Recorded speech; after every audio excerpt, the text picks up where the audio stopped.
देश में अमृत काल चल रहा है, ये मैंने नहीं कहा, माननीय प्रधानमंत्री जी का कहना है कि अमृत काल चल रहा है। और अमृत काल के अंदर प्रतिदिन 600 लोग जो भारत के सिटीजन हैं वो भारत छोड़ के बाहर जा रहे हैं। ये अमृत काल है प्रधानमंत्री जी के अनुसार। इस अमृत काल के अंदर जो अच्छे दिन आएंगे वाली बात थी वो भारतीयों के भारत के बाहर आएंगे। अच्छे दिन will come for Indians out of India in Amrit Kaal. This is what the data shared by Ministry of External Affairs, Government of India is telling us. ये सारी बातें भारत सरकार का विदेश मंत्रालय का जो डेटा है उससे बाहर निकल के आ रही है। इस अमृत काल के अंदर अगर हम 2014 की तुलना करें तो प्रतिदिन भारत छोड़ के बाहर बसने वाले लोगों की संख्या 1.7 टाइम्स से बड़ी है। जो पहले प्रतिदिन भारत 2014 में 354 लोग भारतीय सिटीजनशिप को त्यागते थे, आज वो संख्या हो गई है 604।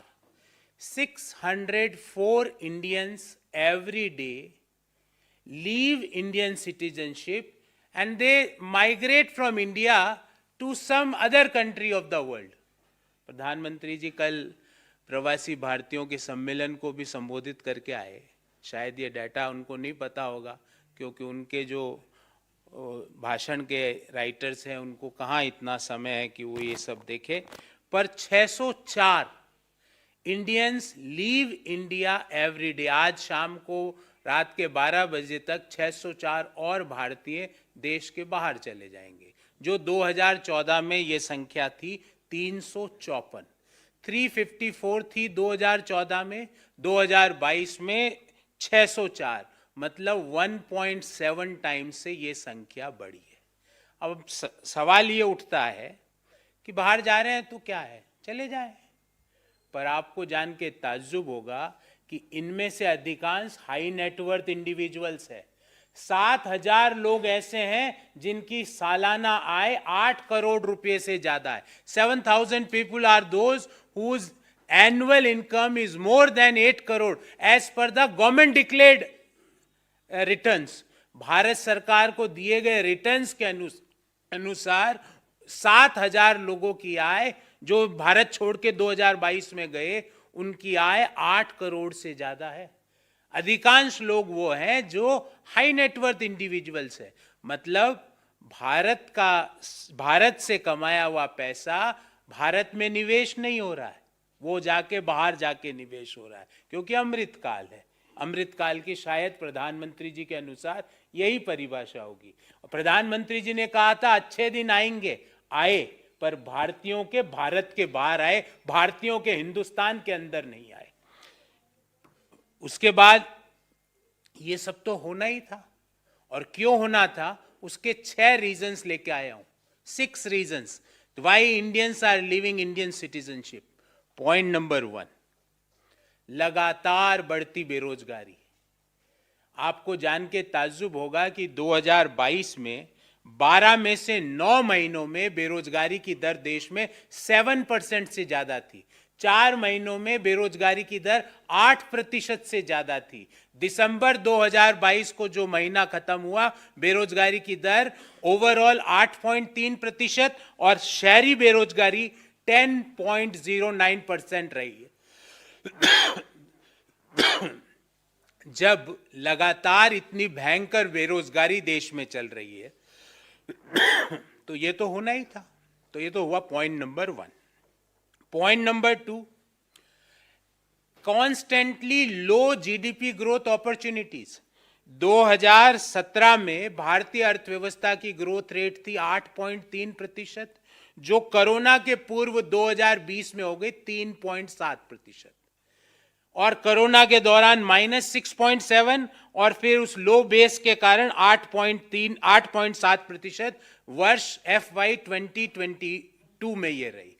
तो लगातार लो बेस ग्रोथ रेट अपॉर्चुनिटीज है, इस कारण लोग देश छोड़ के जा रहे हैं, अपना पैसा दूसरे देशों में लगा रहे हैं।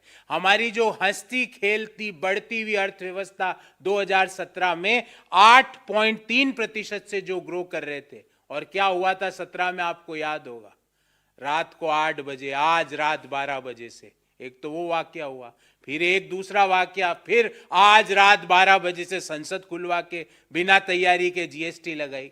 तो ये जो दो भीषण बम मारे भारतीय अर्थव्यवस्था पे, उससे भारतीय अर्थव्यवस्था 8.7% से 3.7% आ गई, और कोरोना के दौरान माइनस में चली गई, और फिर लो बेस के कारण वित्तीय वर्ष 2022 में ये 8.7% से ग्रो गई।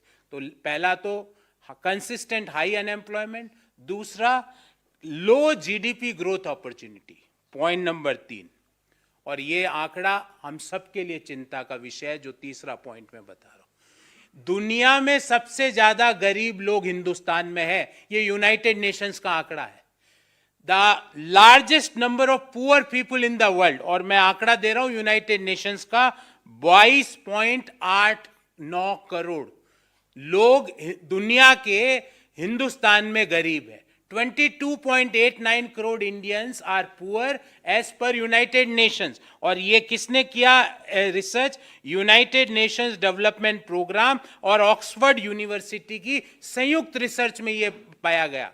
इसी रिसर्च का आगे में एक्सटेंडेड वर्जन ये है कि 79% जो दुनिया में 2020 में कोरोना के दौरान गरीब हुए, उनमें से 79% भारत में हुए।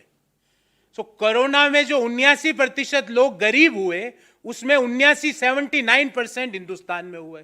तो consistent high unemployment, low GDP growth opportunities, largest pool of poor people, Amrit Kaal चल रहा है, ध्यान रखना। चौथी बात, ग्लोबल हंगर इंडेक्स, 121 देशों में हम 107वें नंबर पर है। 2021 में ये हम थे 101वें नंबर पे। मतलब पूरे जितने भी एशिया के देश है, उसमें अगर हम अफगानिस्तान को हटा दें तो हम हंगर इंडेक्स में सबसे पीछे चल रहे हैं। ये point number 4, global hunger index. Point number 5, global gender gap index, मतलब महिलाओं का जो आर्थिक क्रियाओं में भागीदारी है, अगर हम दुनिया में देखें तो हमारी रैंक 146 देशों में 135वीं है। यह रिसर्च वर्ल्ड इकोनॉमिक फोरम ने करी। वर्ल्ड इकोनॉमिक फोरम के अनुसार ग्लोबल जेंडर गैप इंडेक्स में हमारा स्थान 135 है दुनिया के 146 देशों में। छठा पॉइंट, और ये आपके लिए बहुत महत्वपूर्ण है, इसलिए मैं इसको लास्ट में लाया, पर है बहुत महत्वपूर्ण। ग्लोबल प्रेस फ्रीडम इंडेक्स, दुनिया में 180 देशों की जो रेटिंग हुई, उसमें वर्ल्ड प्रेस फ्रीडम इंडेक्स में भारत का स्थान 150वां है। और आपको जान के ताज्जुब होगा कि उस रिपोर्ट के अनुसार हिंदुस्तान को one of the world's most dangerous country for the media, I unquote, ये इन्वर्टेड में लिखा है, उस रिपोर्ट में लिखा गया है, दुनिया में मीडिया कर्मियों के लिए सबसे खतरनाक देश की कैटेगरी में भारत है। क्यों है? आपको भी पता है वो बात, मुझे भी पता है। ये 6 जब बातें हुई तो क्या हमको ताज्जुब होना चाहिए कि ये जो करोड़पति लोग भारत क्यों छोड़ के जा रहे हैं? प्रोफेशनल लोग भारत क्यों छोड़ के जा रहे हैं? पढ़े लिखे लोग भारत क्यों छोड़ के जा रहे हैं? क्यों पिछले 8 सालों में 1.7 टाइम्स लोगों का भारत छोड़ने का जो नंबर है वो बढ़ा है? क्या ताज्जुब है? मुझे तो नहीं है। इस बाबत हमारे 4 सवाल है, और बड़े सिंपल सवाल है प्रधानमंत्री जी, क्योंकि आप आजकल प्रवासियों से ज्यादा वार्ता कर रहे हो। पहला, वाई आर 600 प्लस, और precisely 604, 604, why are 600 plus people per day giving up their Indian citizenship? 2022 में प्रतिदिन 604 लोगों ने भारतीय नागरिकता क्यों त्यागी प्रधानमंत्री ji? Point number 2, why the number of Indian people living Indian